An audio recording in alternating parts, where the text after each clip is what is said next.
Congratulations! You have completed the placement of your parts on the circuit board. Now it's time to begin routing.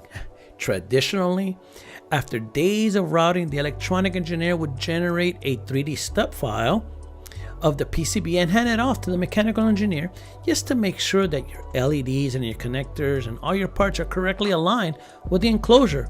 Well, what happens if they don't?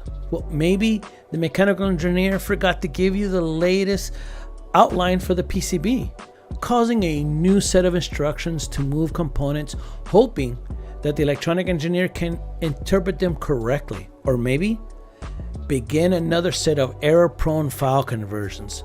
All this translates to wasted time or even destroyed prototypes tested by your Q&A team.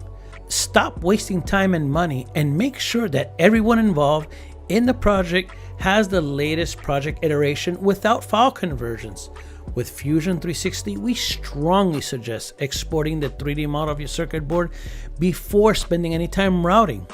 After inserting the 3D model into your enclosure, now the mechanical engineer can move the electronic components based on any modifications done to the enclosure.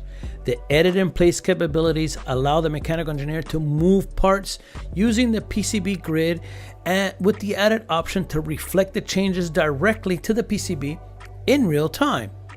With the parts correctly aligned and your connectors correctly exposed, the electrical engineer can begin routing the PCB confidently, not wasting time routing the PCB multiple times to accommodate design updates. This is a true paradigm shift in the electromechanical workflows that no other application can offer.